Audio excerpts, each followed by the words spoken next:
so I had an eviction before the show, and this is the one where we've already done an eviction on that house before. But it's in the path of progress. But when you look at the math, I was telling Jamie, it's like every year, just from our single family rentals, excluding the multifamily, we gain $100,000 in equity a year based on a normal scenario, not COVID crazy appreciation scenarios. It just makes it so hard for landlords to want to give that up, because what's my opportunity cost? I'm gonna go ahead and it's an interesting time. I did an interview for Homevestors Corporate because they have their 25th anniversary, right? And one of the things they said was, if you could go back and be yourself on day one of being an investor, what would you do? And it was the easiest answer I've ever had: hold as much as I could. Yeah. Because if I look back at all those houses that I flipped, right, hundreds and hundreds of houses that I sold for $150 that are $600,000 or $700,000 houses. $50 a square foot, $60 a square foot. And I thought I was killing it. For instance, everybody knows South Park, right? I would buy houses over there for $7,000, $10,000, $12,000, and sell them for $59,900, and people thought we were ripping people off at $59,900. Yeah, it's too high. I can't believe you're selling for that much. $59,900. You can't even buy a wholesale deal for $75,000, $80,000 anymore over there. Yeah, right. Yeah, that's what the lots go for now. And I still hold a lot of property over there because they do great. But if I looked at, when you sell a house, you create current income, ordinary income. Because a lot of people say, well, selling real estate is capital gains. Not if it's your business. Mm-hmm. If it's your business, that's your business. If you're a real estate professional, it's ordinary income to you. Mm-hmm. So you sell a house, you create ordinary income. If you hold a house and you rent it, you lose money, right, on paper. Mm-hmm.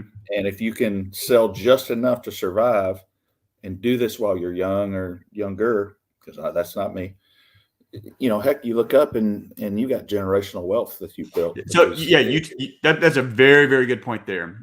So Jamie and I started realizing that, like, hey, we're making 20, 30, 40 on these flips, but these little rentals that we held for years, like every time we sold one, we made 100, 120. So and tax situation's different. It's not ordinary income. It's long-term capital gains, which there are ways to even defer that. But we call it the slow flip strategy. If you want to flip houses, just do it over a 3, 5, 7 year timeline. And then if you can get enough in that hopper to feed yourself, you got to feed yourself in the meantime, whether it's a W-2 job or you're doing, you're flipping a couple, holding one, flipping a couple, holding one. And then in 5 years, you just want to sell off the worst one, the biggest headache.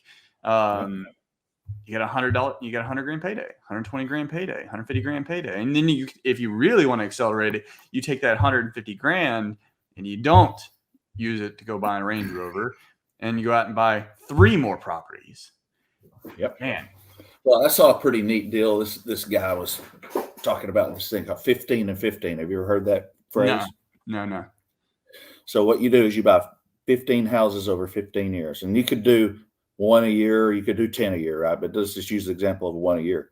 You buy a house every year, you rent it out, you put it on a 15-year AM, and at the end of the 15th year, now you have 15 houses, right? And one house pays off, right? Now, you're not going to make any dang money off of these things with a 15-year AM, right? You're just not. You're not going to make a whole lot of cash flow because the accelerated payback.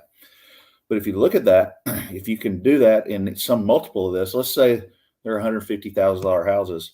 Well, in 15 years, how much is that $150,000 house worth? Let's call it $300,000. Now, at the end of 15 years, you don't sell that house. You refi it. You get $240,000 out, or $200,000, let's say. Let's just be conservative. You only get 60% LTV. You get $200,000 out per house. Let's say you did 5 a year, so that'd be $1 million, right? If you did 5, and that's not income. Yeah, that's debt. It's debt. Free. Now every year you get $1 million. If you did 5 a year for 15 years, you get $1 million a year in new debt, but not income every year. Tax free. Maybe you did 5 a year, and now you're only going to refi 3 of them or 4 of them, and you just cash flow the other 2.